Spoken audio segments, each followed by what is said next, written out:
And we're back. Very few technical difficulties this time. Which is very rare. It's early yet. Skype has Don't jinx us. Come on. Skype has blessed us today. It's not a usual occurrence. So, tonight we have a pretty cool show. We got a couple of guests on. As you can see them this time. We have Jamie Sheldon. What's up, bro? What's up, guys? How you doing? And we got the Mike Ayello. Oh, what's up? What's going on, man? Oh, jeez. There it is. So how you guys doing tonight? You good? Good, man. Yeah, doing well. All right. Are you working tonight, Mike?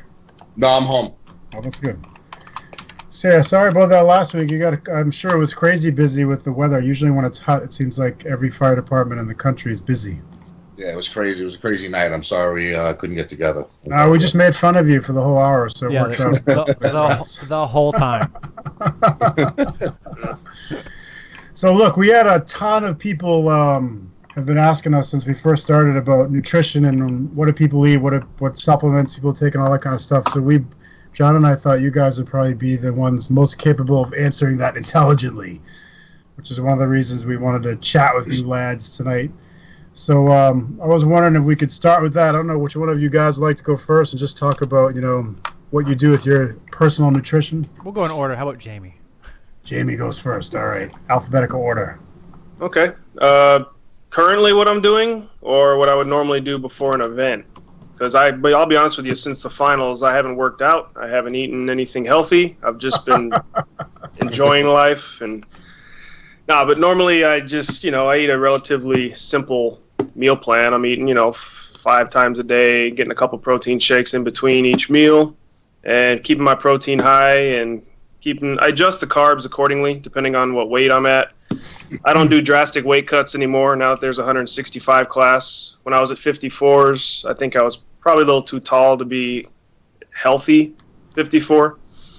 Didn't have a whole lot of muscle mass, so I was basically starving myself to make weight or doing drastic water cuts, which I don't necessarily agree with anymore. But just high proteins, green vegetables, of course, the basics, non-bloating carbs like sweet potato, and that's basically when I'm on my strict regimen. And then, like I said, the fats I kind of alter those week to week to see how my body responds. And at 35, it seems to be working pretty well. Do you, because I think I know how Mike is going to answer this question, but does your physique, like the way you look, does that matter to you when you're eating and training, or are you focusing 100% on arm wrestling? I'd say I'm like right in between Mike and an arm wrestler, Mike doesn't care. And the funny thing is, we all want to look like Mike. This is from when we're kids. We want to be big and strong and buff. It's just there's only like a small percentage of the people on the planet that can and that are willing to try to look like Mike, right? So hats off to him for doing that. I'll never look like that. But maybe a mini Mike, I could get pretty ripped and, but, I'd like to look good too. It's good for the ego and it's healthy, when you're doing it right. So. Yeah, for sure. All right, Mike, what do you have to say, young man? My diet is similar to Jamie's. It's high protein. I carb cycle. I usually do Monday through Thursday, kind of low. I do about 100 grams of carbs with about 8 ounces of either beef, ground turkey, or chicken, or fish. And then Friday, Saturday, Sunday is kind of like a high carb diet. So that's basically what I've been doing. I've been carb cycling. It kind of works for me. As far as a contest, before like a show, I do low carbs, and then the night before, I'll eat like 20,000 calories, whatever. I'll eat like a whole pizza, a whole cake, That's a like lot. Friday night, and then I'll gain about 15 pounds. I'll be like 265 Friday night, and then the day of a tournament, I'll be like 285, 286. So it kind of works for me. What's the strategy? What's the thinking behind putting all that weight on overnight? I just feel stronger. Usually, when you're low carb, you feel depleted. You're not as strong. But when when you introduce all the sodium and the sugars and everything else, your body just fills up. It feels like you're like a sponge, and my body just fills up with either whatever it is, sodium, water, whatever it is. I don't even care. Right. And, and I just I feel stronger. My wrists grow. My fucking everything grows. Uh-huh. So the story of a super heavyweight. Yeah, exactly. As long as my abs are in, I don't care. Nah. And you said something interesting in there. Carb cycling. What is the benefit, or I don't? Cause I have no idea. So what would be the benefit of that? It's just basically I stay away from like the high glycemic carbs. It just keeps my waist small, keeps my body fat low. I do my cardio 4 or 5 days a week, and it's basically for cosmetic reasons. And then I'll just introduce carbs through the end of the week. Friday, Saturday, Sunday. Sunday is my cheat day. Everything goes. I mean, it's just Five Guys, pizza, ice cream, whatever it is. I go bananas. You gotta live a little, man. You don't live long enough to be miserable all the time, so it's good. Yeah. I mean, trust me, going to the gym's fun. Dieting sucks. Yeah. It's just that's the life I live. I enjoy doing it. Bodybuilding is like my first love, and then arm wrestling. Sure. What about supplements, Mike? Do you take any? Yeah, I do whey protein and BCAAs. I'm not really a huge supplement guy. Everything's really from food, but intra workout, I usually just sip on BCAAs with some glutamine maybe. Mm-hmm. Post workout, I'll have a protein shake with some carbs, and that's pretty much it. A multivitamin, stuff like that. But I'm not really a huge supplement guy. Yeah. How about you, Jamie? I know this is what you do for a living. So what do you recommend for arm wrestlers? Well, I sell them. I don't take everything that I sell, but kind of like Mike, I take. I live on proteins, high proteins, whey proteins, whey isolate. I'll take a casein occasionally in between, depending on the day. Just because the caseins that I sell have a little bit more sugar, a little sweeter. Sometimes I'm craving that, but not necessarily for the casein itself. I'll take whatever protein it is and drink it right before bed, and it affects me the same. Uh-huh. Glutamine, of course, I live on that stuff. I'm a big advocate of that. BCAAs, I drink those daily. I'll drink about a half a gallon of that stuff a day, and I always encourage people to do that. That way you don't have to, drink it during your workouts. Just drink regular water if you choose to, and you're fully hydrated from previous days because you're loading up on the BCAAs, and that's basically what it is, your body armor. And then I'll take some of the vitamins that I sell occasionally, get on and off the creatines, things like that, and that's basically my yearly regimen. So do you think carbs? Yeah. Carbs, yes, carbs. Yeah. Pizza, right? Pizza. Well, I take a carb supplement before I compete now, and it's just so much easier than eating before. Because when you eat, and I touched on this during the seminar at Wall, it's you get your bubble guts, and then it's just hard to keep the food in. You got to go to the bathroom every 2 minutes, and these carbs that I take, they're fast absorbing. They raise your sugar levels, and like Mike said, you do get your hands get a little bit swollen, but that's kind of a good thing. It makes your hands thicker. They don't fill up too much with blood, and it keeps you from getting hungry throughout the long tournaments that we have to sit through. And that is the difficult part. Yeah, long tournaments. It's hard to keep the calories up enough to be at your full potential, because if you don't eat, you're just not going to be as strong. Right. So it's a difficult thing. What do you do, Mike? For a long tournament, do you have any tricks up your sleeve? The day of them, usually I have like the jitters. I don't have a big appetite. Yeah. I carry some protein bars. But then again, like the night before, it was just there's so many carbs that were introduced that I'm not even hungry. But throw it down some fruit, and some protein bars and stuff like that. Yeah, I always just go for, like, especially if I have time, just the giant breakfast if I can. Right. You know what I mean? Just anything I can get. Yeah. And how about you, Jamie? I like that. Yeah, I'll get up early the day of the tournament, eat breakfast, and then I'll just drink the carbs right before, and that's 50 grams of carbs in the drink that I'm drinking, and then a couple servings of BCAAs, and I'll sip on that, and then that's usually enough for me for the tournament. And if I make the finals next year, I'll probably do the same thing, but I didn't make it quite that far, so didn't have to worry about it. I was drinking beer by the time that happened. Jamie, some is people there are in the finals too, so don't worry about it. Yeah. Am I telling too much? I don't think so. No. I mean, You're not gonna get in trouble. I don't know. I don't own the company, so. Jamie, do you think other things that you see a lot of arm wrestlers take that you think are pointless? Pointless? That's subjective. That's kind of hard to say. I mean, if it worked for them, then I guess it wouldn't be. Everybody's body responds well to different things. You know, I load up on the glutamine and it's helping with my tendons. And like I said in the seminar, I can't go on record saying it'll cure any tendon issues, but it's helped with mine, so I stick with it. So I can't really say anything anybody does is pointless. Yeah. Even training, you know, people want to do CrossFit. If it makes them a better arm wrestler, great. You know, we'll probably still make fun of CrossFit, but, you know, to each its own. Probably. Not probably, exactly. Well, definitely still. I'm kidding.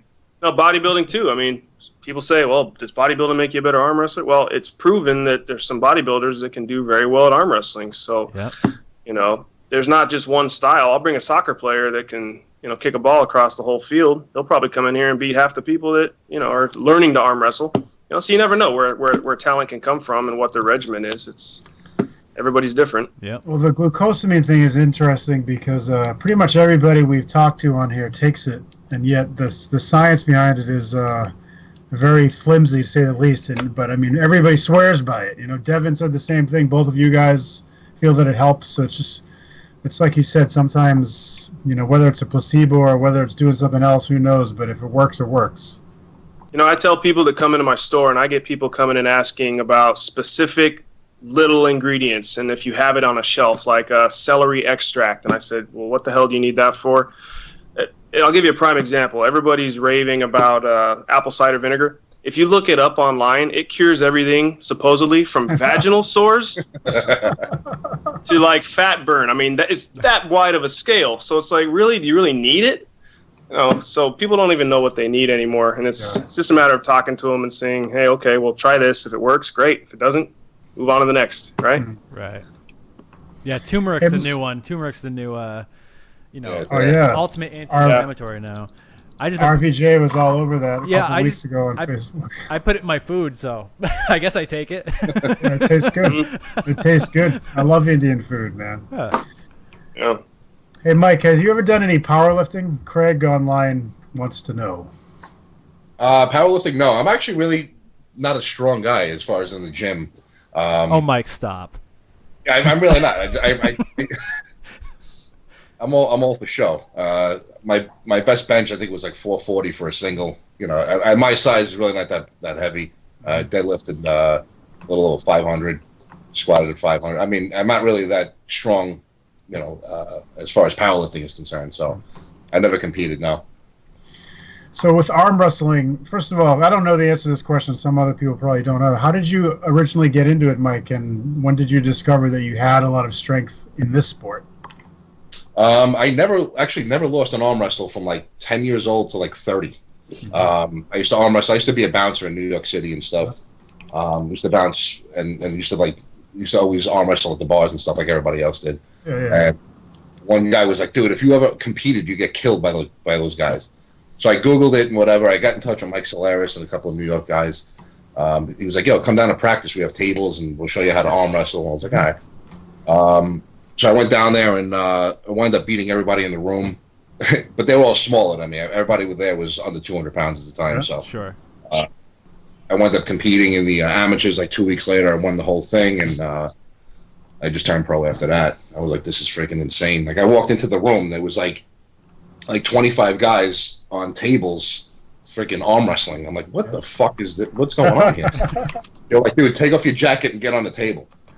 So after that, I just got bit by the bug. I loved it. I was like, this is great. Yeah. So who was your first roadblock? I actually, when I turned pro, I did like a Bronx tournament. I went against a guy from Turkey, some like Turkish like national champion, and he flashed me in 2 seconds. Right. Holy shit. The second time I went against this kid, Greg Gavin from Long Island. I haven't seen him in a while. He just fell off the Yeah, I planet. remember him. Yeah. Yeah, he flashed me, and I was like, "Fuck this! This sport sucks." Like I jumped in my car, I left. It was like a 2 and out on my first pro show. I'm like, "This sucked." But yeah, I mean, you know, that's the sport. But But that was my first taste of like getting smoked. Yeah, I think I remember the first time seeing anything on you was I saw a video of you and Mike Celiaris having a war at some tournament. Yeah. And I think that's kind of what made everybody go, "Who is this guy? He's huge. He's all tattooed up." He was so pissed off. Because I remember, I think he was trying to top roll you and he couldn't, and you guys got stuck in a hook for a while, and he just couldn't pull you out of it. Yep. Yeah, that's cool. How about you, Jamie? Beast.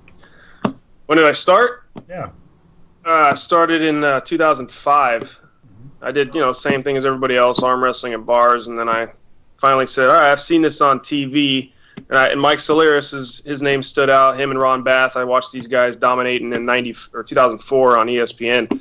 So I figured, let me look it up. Went to a tournament in LA and just never looked back, man. Met Harold Ryden, Alan Fisher, and Luke, and started training.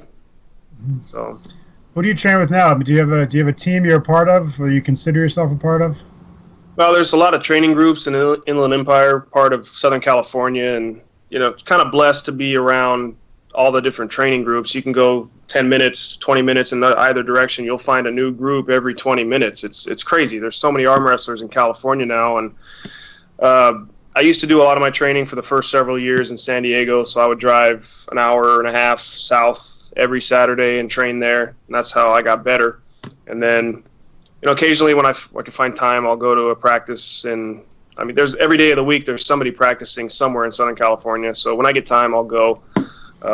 Tomorrow I'm going to go to the Tilted Kilt where Scott Warren hosts practices. Sometimes I practice on Sundays with Big Derek Smith at his group place in San Bernardino, which isn't far.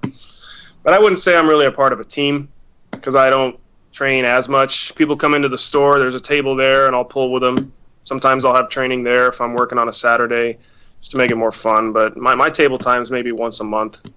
It's just gym training. Yeah. I was just about to ask you that. So that's like a European style, once a month on the table and the rest of the time in the gym.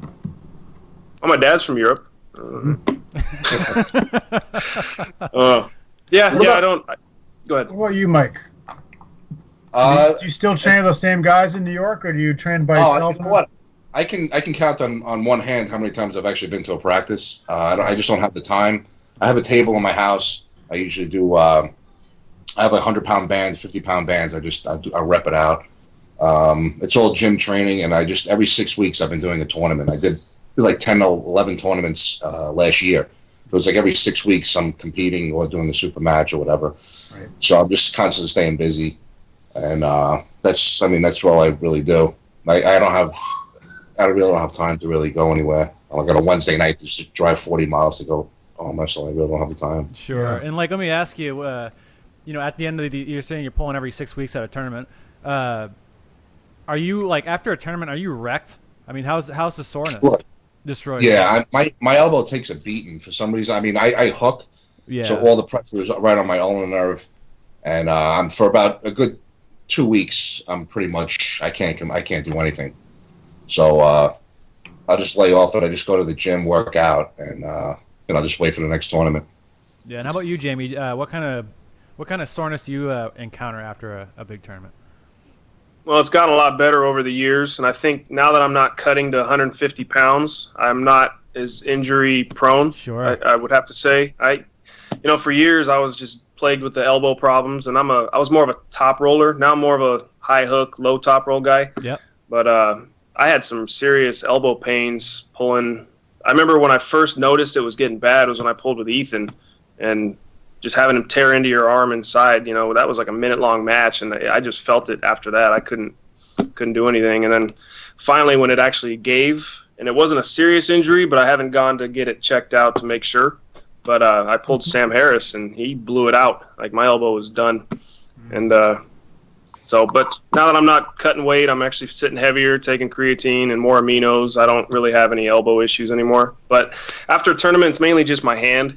The hand hurts a bit, the wrist. I'm usually going to the strap now, so, the wear and tear on the forearm with the strap. But other than that, I feel fine. I'm in the gym usually after a regular tournament. Michael Todd told me to do this. Go straight into the gym on a Monday and do curls, and it works out your arms and kinks. So I've been doing that ever since. Yeah, we've been talking quite a bit on the show lately about carrying extra weight and how it does prevent injury. And I do agree when you're not.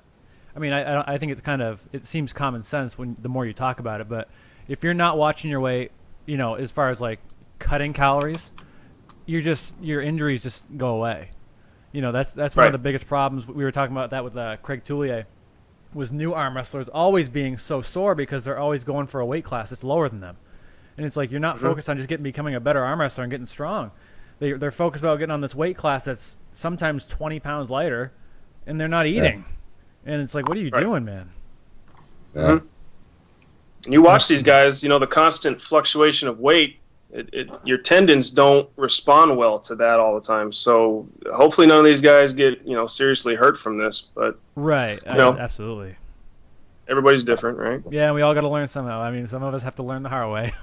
And usually we learn through injury. That's how we learn. You know what I mean? Especially in this sport. Mike, have you ever tried top rolling with this length of your arm? I would think it would be something you'd be able to do pretty easily.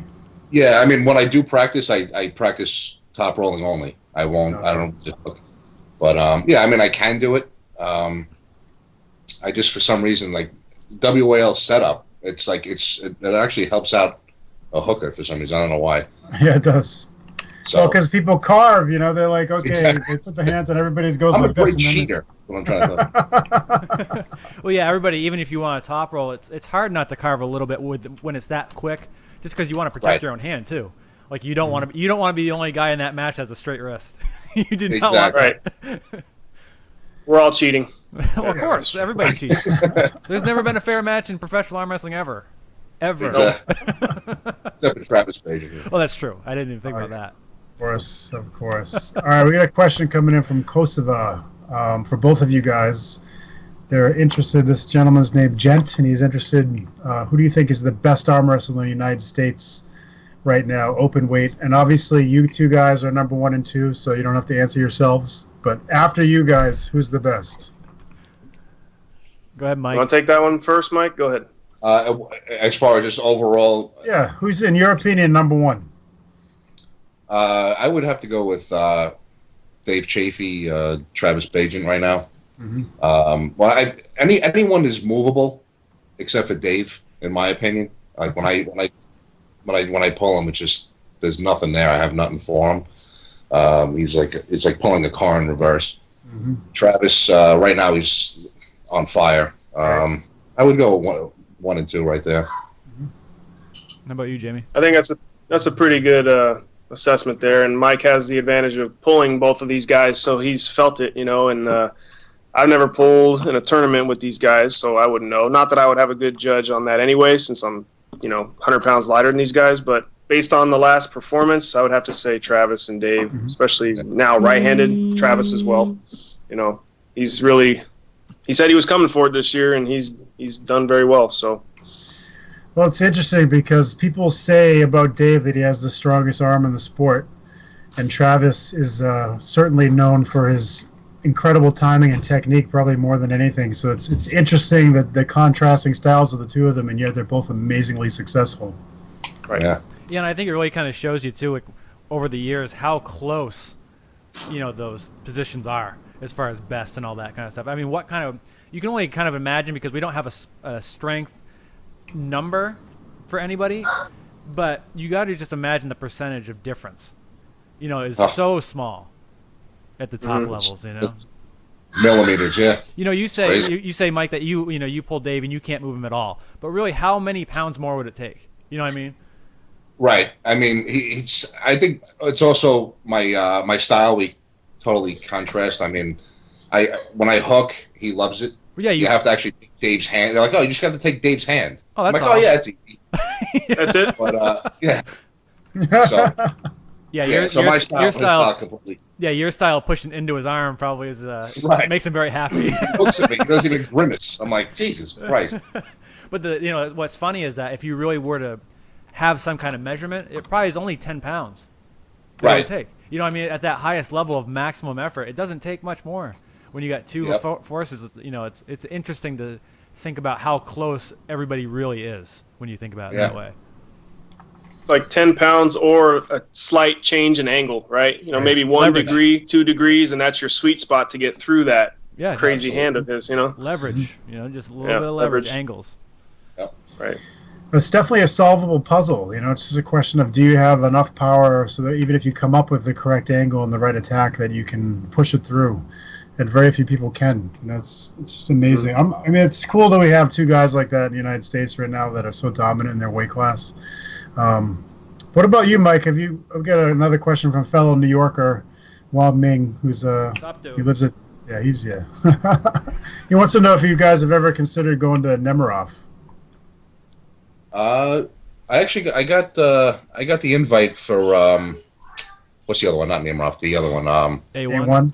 A1. Well, no, it was Nemiroff. I'm sorry. I wanted to do it, but I think I think the WAL didn't. I wasn't allowed to do it or something. Sure. Contractually, was a problem. Yeah. Anything that's filmed would be a problem. So I think that's the reason I couldn't do it. Mm-hmm. But I would love to. Absolutely, that's like a dream come true. That's like every arm wrestler's dream. Have you gone to Worlds? No. How about you, Jamie? Nemiroff? Or Zlati or any of those? Any Oh, types? that's what it was. Zlati. I don't think I'm on that level yet to go compete with those Europeans, but I've been to nationals and I've placed in the top 2. Never went to Worlds though. Just never saw a desire to spend the money to go. I've always heard it's good to go. I've gone to watch when it was in Vegas. Went to support Harold and a couple other guys and watched Tom Nelson get that win on Marcio. And he was, just go to support the California guys and, of course, the country in general. But, yeah, like I said, before the show started, when I'm 40 in 5 years, 4 years now, coming up, 4.5 years, I'll go for Masters and I'll go to Europe and see what I can do over 40. I'll go to Rip like Mike, too. Yeah, I'm going this year. I'm but I'm doing exactly what you said. I'm going in the Masters 90 kilogram. So we'll see what happens. But it's in Bulgaria, so that's a major tourist attraction, as you guys know. Yeah. So Is that in October? it is the first week in October. Yes. Nice. Well, Wang Ming wants to see you pull Trubin and Cyplenkov, Mike. So that's what he's hoping to see that sometime soon. Good luck with that. Jamie, I got a question for you from Craig, and he wants to know what your thoughts are on hand size in your division, like, compared yours to Alan Fisher, that kind of stuff. Well, I've got a decent-sized hand for my weight class. Decent meaning Alan Fisher, Cobra, those guys have those long fingers, big hands. I've always pulled Alan incorrectly. A lot of people run away from his hand. But I think that's why he's been so dominant over the years. They just freak out when they grip up with him. And then you see people who, attack his hand, go straight at it in the strap, and it takes away some of that hand control, and they're able to beat him. Guys with smaller hands that are doing very well. Of course, these guys are strong. You got to be strong to do that, too. Yeah, absolutely. I think the size of my hand is actually pretty good for my weight class. It's just... if I could pull Allen again, I'd probably just let go and try to go in the strap with him. Same thing with people like Cobra, but you see what happens when you try to let go of Cobra. Yeah. You get your hand filleted. Easier said than done, right? Yeah. That's But crazy. there's a lot of guys with really small hands that are actually doing very well. It's amazing. Sam Harris has a decent sized hand too. His hand's pretty good, Yeah. and he knows how to use it. So, but you don't necessarily need a big hand. If you execute your moves correctly, If you we've know seen it. Tim Bresnan. If you know how to arm wrestle and you have a strong hand, because I've gripped up with plenty of guys who had huge hands and their hands were weak, and it's like I don't That's care. true. You know what I mean? I get maybe it's being a little positive, but if somebody has a big hand for me, I just think of it as a lower. Their contact is just lower on my wrist. It has to be, because they can't come super high because they're gonna be all over my knuckle, so they're gonna have to come down a little bit. And there is a leverage point there. It might just be in my head, placebo effect. But I'll take it. Yeah, then there's those other factors. How powerful is their hit with the hand? And if they don't have that hit, maybe you can get some advantage pretty early on that. So Yeah, I guess it's all relative. Yeah. Do you think it matters, Mike? I'm sorry, what? I said, do you think it matters? It helps. I mean, I had a match with Matt Mask, and his hands were frigging Huge. on my whole. It was insane. Plus his hit, and he's got a really good, technique. So, it definitely helps. having a big hand. I mean, and if you know how to use it, obviously. Yeah, Yeah. you have a strong hand. And then you have Tim Breslin, who's in your weight class, has a relatively smaller hand, but he knows exactly, as to speak to John's point, he knows exactly what to do with it. Yep. Mm-hmm. His back pressure is ridiculous. Yeah. Right. Yeah, most of the time, even with his little hand, you're gonna be holding on to him because he's pulling Right. so hard. It's just the way it's gonna be. Uh-huh. So the PAL match that's coming up, we have Florin from Sweden. He wants to know two things. First of all, if you guys have any picks for those big events, and second of all, how do you think you would do against those big guys, Mike? Like Cyplenkov and Trubin and Pushkar. I mean, do you think you could give those guys a match? No, I'm not at that level yet. I'm like knocking on the door of the elite. I'm not in the room yet. Tom Nelson, we always say Tom Nelson's like the gatekeeper of the elite class. You beat Tom Nelson, you're allowed in the room. But I'm not there yet. I'm good. I'm not great. You know what I mean? Trubin is insane. I mean, he smoked Michael Todd. Michael Todd's a freak. He's got that. He's got a sick press. I mean, he's legit. As far as the other guy is, he's ripping everyone over the table. Mm-hmm. Yeah. He beat Jefferson, Chafee. But I think Trubin's going to be the next big thing. He's probably the only guy who can beat him.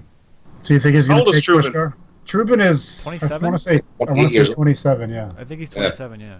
So. Wow. And he's huge. I saw him in Vegas. I saw him in Vegas for that match with Mike, and he is huge. Yeah, 6'4", like 265, 270. Yeah, and what's scary is you look at him, and I can see a couple more pounds on him. Like he has such a big frame. His shoulders are so wide.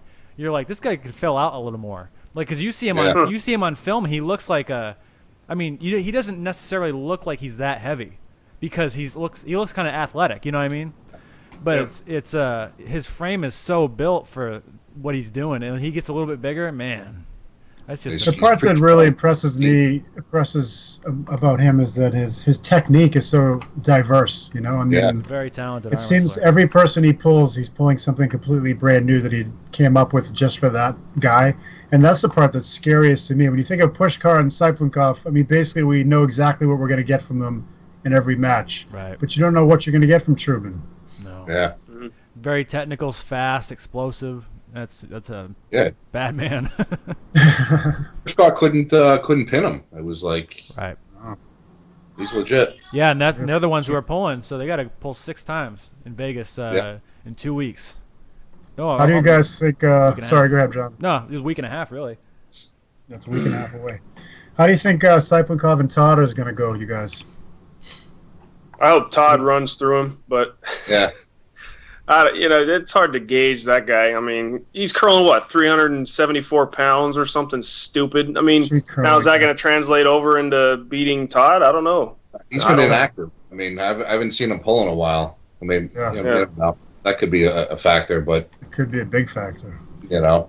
Yeah, I think he'll have the power and explosiveness to beat Mike once and maybe twice. But man, you got to do it 6 times. And I don't care. I mean, that style, Mike's style, if you're coming at him, good luck doing it 6 times in a row. Like he can hold you. Yeah. Yeah, and Trubin went around him. Trubin didn't really go at him until he had complete hand control. So that's a whole different style. If Dennis can do that, then great, but I'm not sure if his body type really lends towards that. As far as a long arm. He has a kind of a shorter arm, that kind of – I think he's going to be going at him. And I do think he can press through him maybe once or twice, but – I think over 6 is going to be very difficult. Well, the other thing about Todd is, as he said when he came on the show, is he ends every single practice, every single day of training with 10 minutes of that rope pull, 10 minutes after every single training. So his endurance is incredible. So it's not just his technique. I mean, people always say it's a bone lock or what have you, but he's got amazing endurance. So I think he can outlast a lot of people. And even before his injury, when he pulled in the hook, and that's all he did was pull in a hook, his endurance was crazy. So he's always had that. So, yeah, definitely. What do you think, Jamie?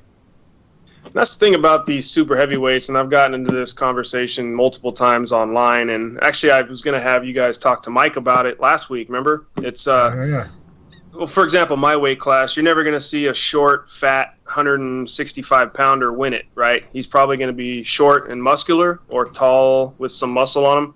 So I was wondering how in the super heavyweight class, a long, tall, lean, like a Mike Ayello or even a Devin Larratt, when he was a super heavyweight, he wasn't overweight. He was, fit. Yeah. Is that better, or the more muscular, like the Trubins, the Cyplinkoffs, the Michael Todds when he's in really good shape, or the guys who have a little bit more beef on them, like the powerlifting types? I mean, what do you think is a better, stronger? And we got all types. I mean, you got guys that are big and bulky that are doing very well and explosive and powerful, and they have high body fats, and then you got the guys that are lean that are doing very well too. It's like I wonder where the history or the future of the super heavyweight king is going to be. Is it going to be a tall, muscular guy, or is it going to be big, beefy, 6'9", 400 pounds? Right. Exactly. It's crazy. But I don't know. Yeah, because for a long, long time, like right now, you could probably argue that the best in the world is between, probably 3 or 4 guys, and it's probably Trubin, Pushkar, Dennis, or Mike. Those are the guys. I mean, like you can throw in Dave. Dave's in there, of course, but we just don't know because we can't gauge it. But traditionally, for a long, long time, the best guy in the world was under 240 pounds. Whether it was John Brzenk or it was Devin, they were 240 right. pounds. John was the best on the planet, bar none, at 220 pounds. So it is kind of an interesting question, right? Because it's never necessarily translated until now. The best guy in the world right now is most likely a 270-pound man, and that's a first, which is kind of strange to think about in a strength sport. That's the first time ever. It's a good point. Yeah. Yeah. So I wonder if it will be like I think, as far as body type, I think it will be a taller guy just because. Believers. Yeah, I think so. I think the longer arm might take a little while longer to become stronger, but once you become strong with a long arm, you're a problem for anybody. It's very uncomfortable for people to pull you. So I do think that the longer arm will probably end up being the guy who's the best eventually. But as far as like fat content to muscle, I don't know. Because you look at guys like Yoshi Kanai, who does not look like, he looks 5'9", powerful. 300 pounds. Yeah, he looks powerful, but you would not expect that guy to be an endurance freak, and he is. No. So it's like, what anomaly is going to get thrown in? That's the question. And it's impossible to guess, I guess. I don't know. Yeah. That's why I told Derek Smith to get his ass in the gym. 6'8". So get your ass in the gym. He's never worked out a day in his life, and now he's working out. So I said, watch out, he's coming. Yeah, and a guy who really, like, if you talk to him, he knows how to arm wrestle. Like he's not, he's technically sound. Yeah, he's 6'8", 6'9", right? Yeah, I think he's 6'8". Yeah. Yeah, so he's uncomfortable for anybody if he gets strong enough. Yeah, he's getting better. Yeah. All right, I got some questions for you guys. They're starting to pile up on here. I better start getting to them before they get angry. Mr. Ruiz wants to know, Mike, if you have any cool firefighter stories where you had to use your arm wrestling strengths. You know what? I mean, we set up aerial ladders to the 4th, 5th floor. You have to carry your tools in your hand while you're climbing a ladder to the 50, 60 feet in the air. And plus you have all your gear on and 100 pounds of stuff. So I mean, I would say it's a lot of leg and arm strength just to get up there, and then you got to work once you get to the fire. Now you have to work. So definitely it's definitely that helps out. Strength wise, absolutely. Do your fellow firefighters think that you're a freak? Yeah. They make fun of the arm wrestling thing too. They're like, "What the? Is that even a sport?" I'm like, "Yeah, dude, get on TV, bro." But, did you watch the show? Yeah, I'm like, come on, I'm a legit athlete. Yeah. But, it's they like it. They're supportive. Very good. Have you ever pulled John Brzenk, by the way, Mike? No, never pulled John. I pulled everyone else. I mean, I even practiced with Dennis at the Arnold Classic. I pulled Eric Devin. I pulled everyone, but never John. I wish I did. I wonder if he'll be back. People keep saying he's done, but I hope they're wrong. Guess we'll find out. You never know, man. I mean, yeah, I don't know. You know, it looked like I think so probably too, but it really looked like to me like when I take it you guys probably saw the video with him and Yoshi, where he pulled Yoshi over in Japan. Yep. Yeah. It looked like to me he was just having a blast the whole time. Yeah. You know what I mean? So I mean, I really hope that if he doesn't come back, like, you know, officially come back to compete, I hope he does like have his time to kind of go around and, you know, teach some of these other groups and just have fun. Absolutely. You know, the guy deserves it. He's had a hell of a career and a legacy. Oh, my God. Right. Yeah, about time he has some fun. If he wasn't having fun before, you know. That's true. It's hard to imagine. Oh, Derek Smith is chiming in here. He said, when he's the best, he will remember this video. So we just officially motivated him. Yes. This is awesome. He was at his first practice was with me and my buddy Mike in his garage, and Derek shows up, you know, 6'8", never arm wrestled before, and we're like, damn, this guy's got some potential if he knows how to use his body. And he can hurt people. He's a bouncer, you know, so he knows how to throw people and use his weight, but now he's learning arm wrestling, and he's becoming very well, and he's getting real experience. He's even teaching a lot of people, so he's on his way up. And I don't need to stroke his ego. I'll still crack him. Hi, Derek. All right. So I'm going to ask you a different question before I get this one from Qatar that we just got. Do you guys have anyone you're mentoring, like someone that you're trying to bring up in the sport? I don't know. I know you said you don't have a lot of time to train, Mike, so the answer is probably no with you. But, I mean, you've spoken a little bit about it, Jamie. But do you have any up-and-coming guys that you're working with? Well, I get hit up daily on Facebook, or, you know, people call me who are looking to get into the sport, and I'm always, you know, pointing them in different directions to go train. And then, you know, they always kind of make the rounds and then touch base with me, and then, you know, we'll have practices. But I've brought several people into the sport. Some come and go. And I was at a Sears. Yeah, some people still go to Sears occasionally. I was at a Sears a couple years ago, and I walked by this guy, and he's with his wife, and he says, "That's Jamie Sheldon. He's an arm wrestler." And his wife says, "Bullshit," you know, looking at me, and he's all, "No, I've seen him on YouTube." Well, that's nice language, and, you know, lady. Yeah, exactly. So, and then he ended up getting into the sport, and he was training for a while, and, you know, I think he had some, you know, family got busy, popped out another kid or something, but just didn't have time to follow through with it. But, I mean, it's that simple. You know, 2 years we got out of this guy, you know, just from seeing me in a store. Mm-hmm. Not that I'm famous or anything, but it's that simple, especially out here in California. And you got Mike. Mike's famous from the TV show. He can't go anywhere, and he's a fireman. Of course, people want to learn from him. Hey, he can host seminars and charge people. How many copies of his calendar do you have, Jamie? I just have that one giant photo from when he came out here at Hooters, and yeah, all the girls love that. All right, the question from Qatar, from a gentleman by the name of Zombie. He's curious how important, or actually his specific question is, do you feel that pull-ups have any correlation with arm wrestling strength? What do you think, Mike?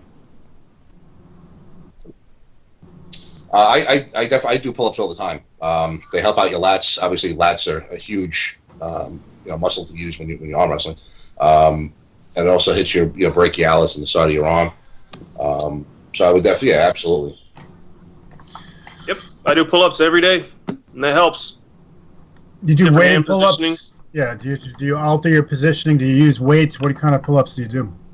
All sorts. I mean, I'll get on the frames with fingers, you know, do like, you know, even down to one finger. I'll do some weighted ones. I mean, I'm a light guy, so I have no excuse, right? I should be able to do pull-ups. I've done weighted pull-ups before, you know, strapping weight to the chain, and yeah, of course they help. I mean, it makes you stronger all around, just like Mike said, you know, even your core, and that's a big part of arm wrestling that a lot of people neglect. So you can really get. I mean, look at Brad Spine and Ethan Fritchie. In fact, when I get back in the gym, I gotta figure out a way to top what they're doing with their pull-ups. You know, doing curls with their feet spread out. And those guys are amazing.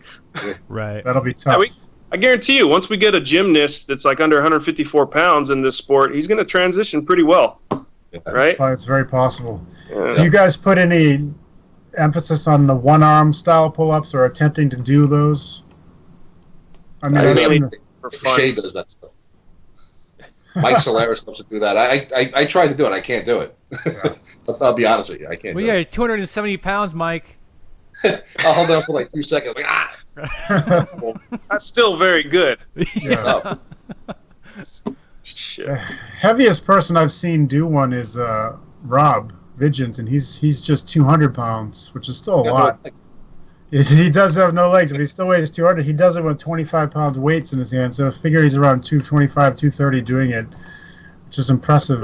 Yeah, he Dave, also Dave he doesn't Chafee's think it doing means too. anything. Yeah, Dave, that's right. Dave said he was doing them when he was around 230. Yeah, Didn't and he? Vivoda was doing them in the Polling John at 265 or something crazy. It's pretty impressive. Yeah.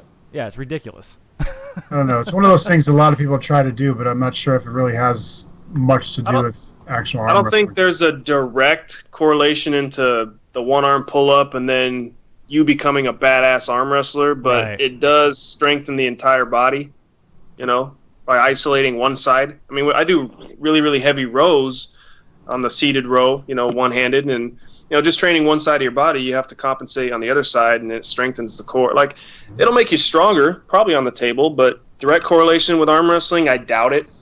But they're fun to do if you can, and shock people in the gym. Oh, it's yeah, it's they're a cool great for trick. that. Yeah, it's a cool trick to do. Yeah. Well, arm wrestling's a trick too. If you talk to the guys, once you beat them, they're like, "Well, that's technique. You got a trick. I'm way stronger than you. I could bench press 7 million pounds." And Right. I've heard that plenty of times. All right, so what do you guys do for arm wrestling specific training? Like, is there any things you do that would be you consider to be atypical, or might be something that people might find interesting? Go ahead, Mike.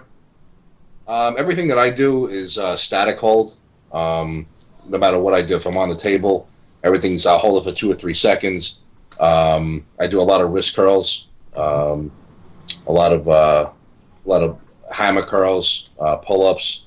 Everything's fat grip work for my hands, and again, everything I do is slow, controlled, and I'll hold it. Because on go, you're sitting there like this. I mean, everything is a static hold. So I think that kind of helped me out a lot. Mm-hmm. That's basically all I do. I wish I could say I have a strict schedule of working out, but it's I'll train back twice a week, arms 3 times a week. But yeah, I'll go in there and lift heavy on arms the first day usually, and then a lot of static holds like Mike did. With my back workouts, everything's usually fat grip or really heavy with static holds as well. Isolating one side of the body at a time. I've got bands at the store that I work at. Pull-ups almost every day. You get sore from the gym, you're tired from the gym, and then later on in the day at the shop, I'll bang out 100 pull-ups, not in a row, but I'll just to keep the muscles full, and Yeah. it works out some of those kinks as well. I don't do table curls. I've never believed in them, I guess. I don't do any of that. And all the guys that do that, I beat them. These guys do 100-pound, preacher curls. You're gonna get hurt. I don't know why people do that. Yeah, I do stuff like real heavy curls just to like piss people off. Like I saw somebody doing a hammer curl. I forgot who it was with 150 pounds. So I went and grabbed 120 and I repped out, 10 hammer curls with 120 at 160 pounds. Am I the best arm wrestler? Hell no. Right. But if people want to hang in an arm strength curling competition, I think I could hang with the best of them. But it's not going to help you on the table necessarily. Right. Well, how useful do you think curls are in general, Jamie? Girls get the girls. I don't know. I'm married now, so strong biceps are important. Strong forearms are important. People ask me if I do a bunch of wrist curls in the gym, and I said I'll do some, and it's mainly for endurance, but that's not by my forearms are big. It's from arm wrestling and those static, training holds and things like that. But yeah, bicep strength is good, especially with the new WAL setup with the pads being so big. Yeah. If I have that entire pad, I can drag somebody with my bicep and my lat, and I don't necessarily need my hand for that, and I've proven it in the past. I mean, it didn't go so well this time with certain monsters that I had to pull, but I prefer being able to use my bicep and to my advantage. So yeah, strengthening your biceps is really important. Now you mentioned hammer curls, Mike, but do you do any other kind of curls, or are they partial curls? Yeah, when I do arms together, I do bis and tris together. I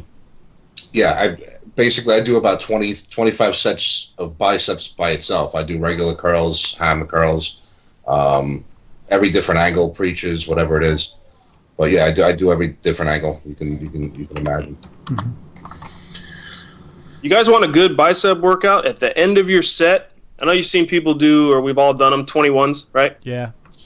So at the end of your bicep workout, when you're almost done, right, and you can barely lift your arms anymore, go find a barbell, a fixed weighted barbell that's, I usually use a 40 or a 50, something that's you can curl, I'd say 20 times, no problem, right? So basically you're going to curl it 10 times, and then you're going to rest it at your lats for 10 seconds with a closed grip. And then you're going to curl it again 10 times. And you're going to do that 10 times. So you're going to curl it 100 times with 10 seconds in between each set with your grip closed. Your forearm, your hand, your biceps are going to be so on fire when you're done with that. Like, talk about endurance. You won't even be able to sign your name. I put trainers through that, and they couldn't even finish it. It's crazy. I'll try that. It's 100 curls without putting it down. Closed grip. I like that. Good stuff. Mike, you have to use like 120. I'm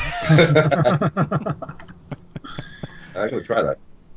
All right, question for both of you guys. It's aimed at you, Mike, so you can go first, but I'm curious to hear what both of you guys have to say about this. It says, I would like to ask Mike if he has a very set goal in the sport. It seems like he's just enjoying the ride and having fun. Is this accurate, or are your sights set somewhere? And then you can answer it too, Jamie.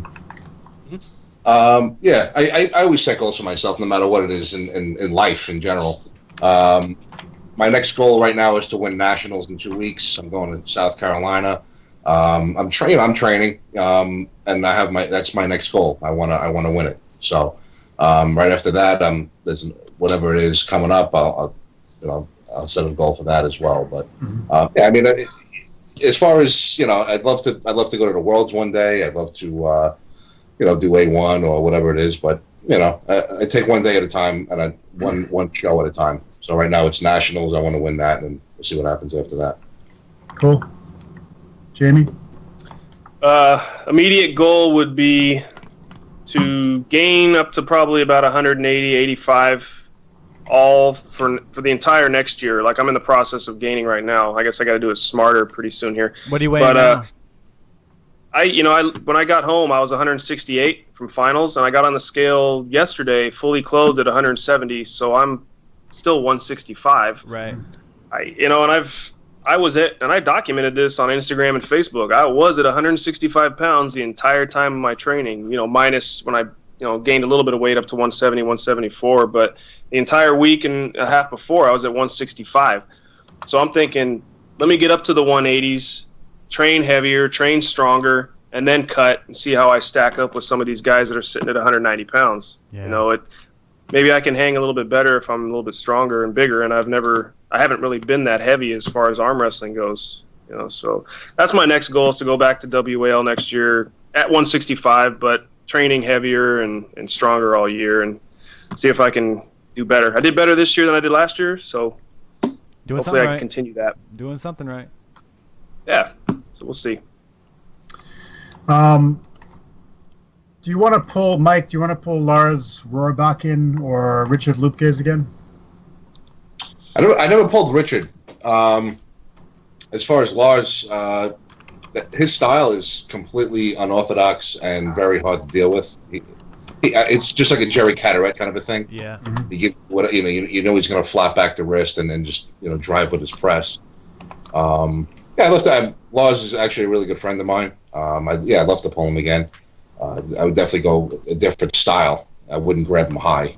I would try to grab as low as possible and try to press the wrist. Yeah, from what I remember, Richard actually pulled him similarly in Arm Wars, if I remember right.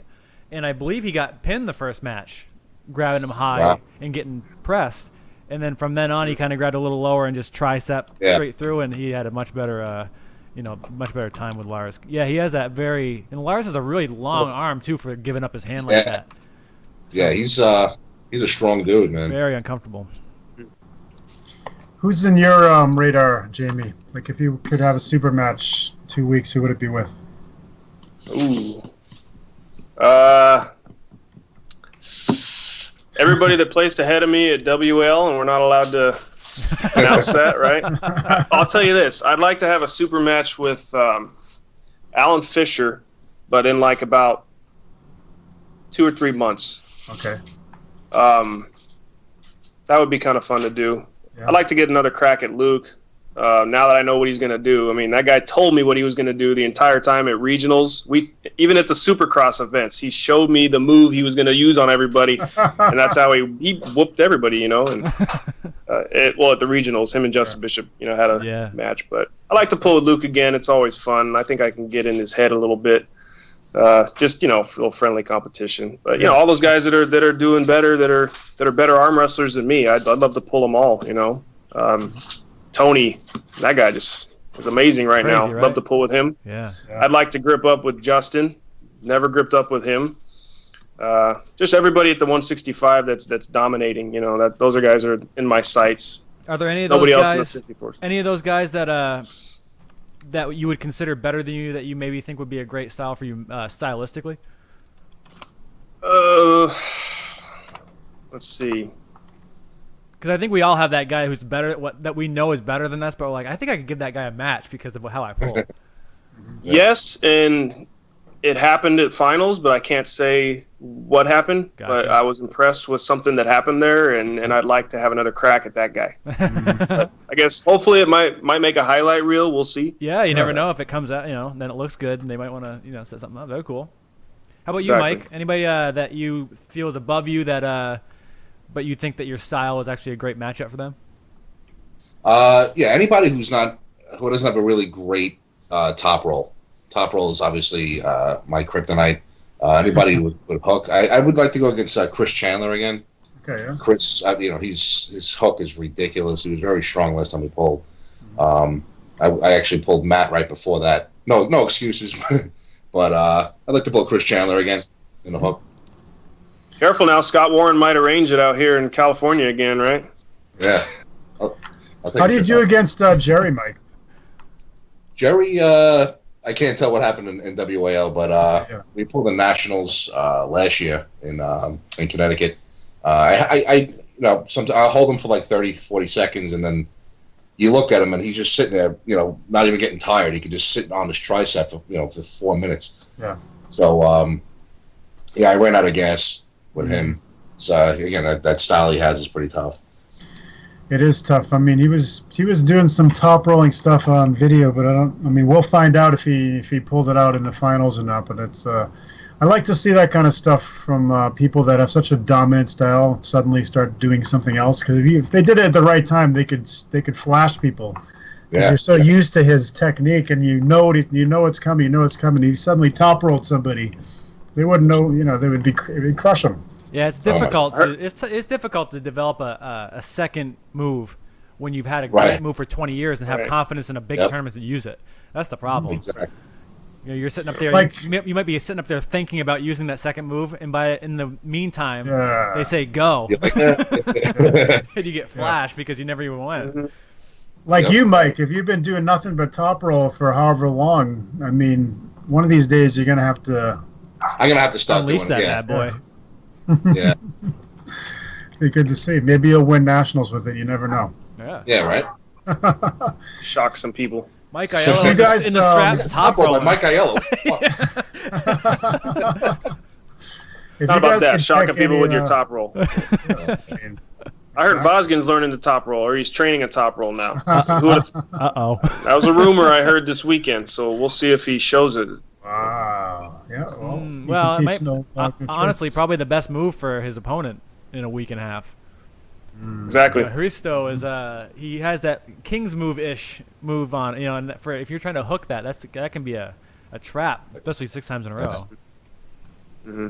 That move is almost impossible to hook if someone's good. Craig Sublier just chimed in, Mike. He says, no matter what happens at nationals, you'll have the best hand. So he's right. Another question. If you guys could pull any bodybuilder or power lifter out of their sport and bring him into arm wrestling, who would it be? Who just set the record for deadlift? Was it Hall? Eddie Hall? Yeah. Yeah, get him out here. See what he can do, you know? Eddie Hall. Some powerlifters are doing okay, right? You know, Latimer was a powerlifter. And yeah. Seems like a pretty strong guy. How about you, Mike? You're obviously very connected to the bodybuilding world. Is there anybody out there you think would do well? As far as bodybuilding, I don't think so. Oh. Yeah, Victor Martinez, I think, got his arm broken by like a 150-pound guy one time in Brazil. No. Yeah, I mean, they're on so many milligrams. I mean, their tendons are Yeah. dried out. They snap. Vitamin C or I don't. Yeah, vitamin C. I don't That's follow. what he means. Yeah, I mean, you know. You just brought up John's favorite subject, so we can check that box off because I like to make sure it's checked on every show. Anything Josh can do to annoy me on his show. I've been pretty good tonight. I've only annoyed you a little bit. So. It's true. But the night's young, man. So. I know. I get to see you in 2 days. I'm sure you'll be annoying the hell out of me. Absolutely, 100%. What about Scott Mendelson? You guys think he has a future? Yes. Yeah. I like Scott's a good guy. I met him in California when I was with Jamie. Super nice guy. He's a strong dude. He was doing after pulling with everybody, and he beat Matt Mask. He beat everybody. I mean, he was fresh. Don't get me wrong. I mean, he was emceeing the whole time, and everyone was tired. But still, I mean, no one could really move him. Yeah. Incredibly strong guy. So yeah, he's training. So we'll see, right? Yeah. Training with the right people. And he doesn't have to arm wrestle. I mean, he's got a big enough following in his life and his career. He's probably just, well, I'm gonna do this for fun. Kind of like the Jim Brown thing. I played football for a few years, quit when I'm at the top, and then I'm gonna do something else. And if he stays healthy, I think he could do some damage. But we all know that match with Travis was staged. I was sitting right there. Of course. Yeah, Travis came on and said the same thing. But Travis' point was, this guy has a massive business decision. Yeah, exactly. Smart. He has a massive following. So bring this guy. I mean, it's what you were just talking about, Eddie Hall. I don't know if you guys saw the audience that was watching that deadlift contest. There had to be like 20,000 people there. It was huge. And so Neil's right there, right? Well, yeah, and anybody who's been to the Arnold, anybody who's been to the Arnold who looks at that stage that we all arm wrestled on later on with the deadlift contest there, you can see the crowd, right? These guys are very well known. There's no doubt about that. Big stage, yeah, that's insane. That was I love pulling that. Yeah. Do you guys prefer the tournament format or the super match format? What's you, Jamie? I'd say tournament format, only because last couple major super matches I had, I didn't do so well. I mean, you got to train for both. I mean, it's kind of hard to train for tournament format for specific people. I mean, if you've pulled everybody in that class and you know what you're going to be up against, it's just like a big reunion. But you still have to get there and get past that guy. At least with a super match, you can change it up, just like they always say, But I think they're both great for the sport, and as long as I'm healthy, I'll do both if I can. Yeah. How about you, Mike? I like both. As far as a tournament, it's usually a long day. The super heavyweights are at the end, so you're sitting there for 4 or 5 hours before you even pull. Yeah. Super matches, I mean, that's fun. I mean, again, you do have to train. I did a few super matches this year with Matt and Nick Zena. Yeah. It's fun. I mean, I like both. I like both styles. Again, like he said, it's definitely good for the sport. How'd you do with Nick? I mean, that's a super match. He won 3-2. I did pretty well against him. It could have went either way. I actually had him on the third match, and I actually beat him, but they called an elbow foul, and then I think we had like 7 or 8 matches. They kept having to restart it, and it was a war every time. So I think I saw a video of it actually. Now that you mentioned it. Yeah, it was good. I felt good that day. Nick won, and he definitely deserved it. But Derek Smith wants to know if you would take a super match with Sasho Andreev. Do you know who that is? Yep. I don't even know who that is. I'm sorry. So he's been talking about Sasho. He's a young guy. I don't either. I've seen a few videos of him. He's a super heavyweight. He's up and coming. I think he's pretty young. I think he's maybe like 19 or 20 or something like that. But you'll have to look him up. Answer that question later. Hey, John Brown, you just got a little shout out. Someone's predicting you're going to win 6-0 in your super match, which would be amazing since it's only 5 matches. It's 6 matches. No, they said it was going to be 5. We both have super matches Saturday, by the way, guys. You guys aren't the good luck. Yeah, we know. Can we watch this?